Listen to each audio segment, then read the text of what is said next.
And welcome back to the Dawn Show. We're talking about books you got to read, whether you're hitting the beach at the shore or whatever. You got to read. We got to work it out. If you don't use it, you'll lose it. My next guest is Dina Halick, Department Head at the Free Library of Philadelphia. Hello. How you doing? Good. Thank you for having me here. Oh, it's a pleasure, and it's important to talk about, the books we should be reading, and we love the reviews, and you and Rachel have read everything, so it's wonderful. We're going to help you start your own podcast. I think it'll be terrific. So take me through. You've got teen books and you've got adult books. We've got teen books, we've got adult books. In the department that I'm in, we also have movies. So I like to say that I work in the fun department. So it's amazing. I come to work and I get to talk to people about books all day. I get to order books, and they pay me to do this. This is especially for somebody who, I was going to say bookie, but that would be, but somebody who loves books. I mean, and loves to read. It's a nice celebration. So what's your first pick for teenagers? The first book for teenagers is Eleanor and Park by Rainbow Rowell, and actually Rachel told me to read this one, and it's brilliant. It's set in high school. It takes place over the entire school year, and it's about kind of an outsider girl who ends up in a relationship with a guy, and they know that first love never lasts, but they're going to give it a try. And it's charming, and as you're going through, you feel for these people, and you identify with them, and then when bad things happen, you're like, no, what's going to happen? And so when I was reading this book, I read it in the course of an evening, and I'm like, can't stop, don't need dinner, can't stop. So it's really great, especially if you're in high school, and it'll touch you. It'll get you right there. Well, and I think it's good, to make especially girls relate in school to maybe a new girl. We hear about the mean girls and all that stuff. So to have empathy for the new girl in school. Definitely. And to hit on the love aspect, which all teenagers are thinking about. And it's not just from the girl's point of view. It kind of alternates. Okay. So the male point of view is really important in this one also. So it's not just a girl book. Okay, not just a girl book. That's good to know. Mainly a girl book. The next one is the boy book. The Bomb. I don't want to say boy book. I read it. I loved it. It's amazing. It's The Bomb, The Race to Build and Steal the World's Most Dangerous Weapon by Steve Sheinkin. And it is a history of the invention of the atomic bomb during the Second World War, why they started doing it. And there's these weird Norwegian freedom fighters that come in, and there's Russian super spies, and there's this race to create this thing, and do the Germans have it? We have to have it. Oh no. And it reads like nonfiction. It reads like just a thrilling adventure, and all of it is true. You've got Oppenheimer, you've got Einstein, you've got Hitler, you've got Stalin. They're all in there. But it's a really great readable book. And you'll learn, I was kind of afraid when I finished it because it ends on one of those, and now we have the bomb. Who's going to use it first? Right. And you're like, So, we need the laugh, right? I know. Okay, her laugh is better than mine. All right. But it's a great book, and I would, classically, definitely a boy book. But you don't have to be a boy to read it. You learn so much about something that we think we know about. Right. And then I had no idea there were Norwegian freedom fighters. Yeah, that's a new dealing one. with this. So it was fascinating. And I love that it also makes science exciting. Definitely. And tells the story of the science and makes it real. So that's fun. I never even took physics in high school. And I'm reading physics. I'm like, physics is awesome. You could do this. And so, yeah.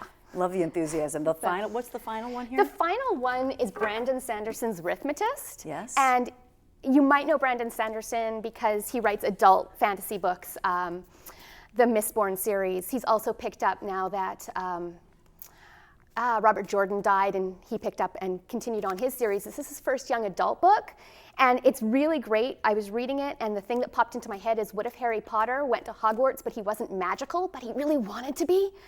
So that's kind of what wannabe. The wannabe wizard. It's about this kid who's kind of a charity student at a magic school, but he can't do it. He has no talent whatsoever. He has no magic, but he's really good at the theory behind it. But kids start disappearing, and there's blood left behind at the scene. And so he and another girl start investigating it. And so it becomes this really neat murder, I don't want to say murder mystery. It becomes this mystery, and what is magic? Where does it come from? Why are these kids disappearing? What's happening in the evil island of Nebraska? So it is the beginning of a series, but it does finish this mystery, so you can read it by itself. I hate reading series and coming to a cliffhanger, right, and then waiting another year for the next book. Yes. So, but this one, thankfully, you can read it and be happy. The story ends, but you can see where it'll continue. You know, why do you think it's important when you read a book to talk about it and share that? I know this is important with kids because teachers always tell you but why is that important in our human psyche? Well, we want to share things, and when things make us happy, we want to let other people know so it can make them happy also. I think at the basic level, if I love something, I want you to love it too. And yes, I can nag you until you read it, and then I'm like, you better love it. And if you don't love it, I'm going to be upset. I actually have patrons who come to me in the library, and they're like, what did you read? I don't want to look on the catalog, just what did you read? And I'll give them a book that I loved, and then they'll come back, and they'll either say, this was awesome, or they'll say, it wasn't really for me. And I'm like, so we'll find something else you love. But it's that connection and the sharing and just the being able to make someone happy, I think. Wow. You're making us feel the love for the books, Dina. All right, let's continue our conversation. We'll be right back.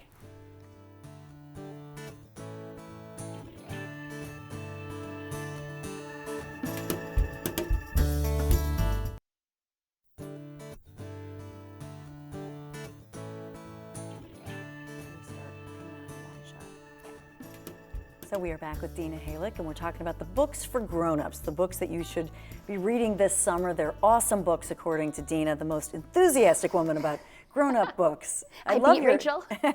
Oh, look how competitive you are. So what have you got? First, I want to say, nobody should read anything. What you want to read is what you should read. Okay. So I don't like saying you have to read this, because what I like might not be what you like. But I love The Golem and the Jinni. It's by Helene Wecker. It's her first book. It takes place in turn-of-the-century New York, and it's really about immigrant culture. It's about Eastern European Jewish immigrants, and it's about Lebanese immigrants.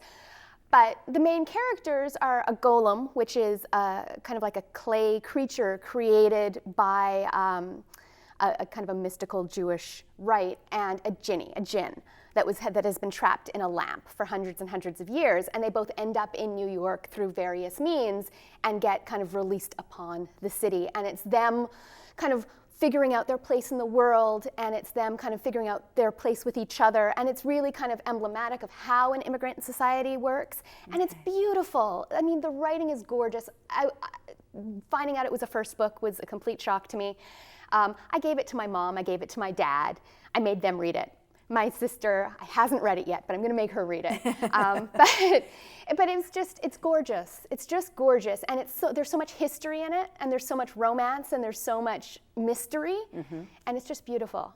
Even though you said you should, I'm not going to say you should read it. You should read it. She says to her family, yes. I will get you if you don't read this book. Yes, my father calls me the Library of Dina, and I send him books. And when I go back home to visit, I have a suitcase full of books. And I'm like, you have to read this, and you have to read this. But that's great. Yes. You're keeping your family, up to date. Definitely, definitely. So keep us up to date. What's next? Next is, and I was going to bring a copy of the book for you, but I went looking for it this morning, and someone has taken it off my desk from work. So we know who you are. It is The Tao of Martha by Jen Lancaster, and she writes memoirs. This is another memoir of hers. She wrote Bitter is the New Black, which was her first one. It was really about... Bitter is the New Black. She lives in Chicago. It was about after being downsized when the whole crash happened a few years ago. But this is, she's gotten a bit older. She and her husband have settled in, and she's decided she's going to live her life like Martha Stewart for a year. She's going to do what Martha does. Without the dating service. Without the dating, she's married already. She doesn't need the dating service. But so she spends the year trying to be a fabulous hostess and trying to be organized, and you think it's just going to be all light and fluffy, but then she deals with some problems with her beloved dog is ill, and so there's definitely some tragedy that threads throughout it, but she's brilliant. I keep saying I want her to be my Republican BFF. So one of these days I'm going to meet this woman, and I'm going to make her my best friend. And she's got some humor in there too, it sounds like. She's so it's so fun. hilarious. She is so hilarious and self-deprecating. She came to Barnes & Noble a few years ago, and there was a huge lineup for her, and I sat there and I filmed the whole thing just so I could go back and listen to it. So I'm not a stalker. But it's a really great, it's a fun, quick read. It's a great beach read. And I highly recommend all her other stuff too, but her latest is The Tao of Martha. And the last book is? And the last book is called The Curiosity by Stephen Kiernan.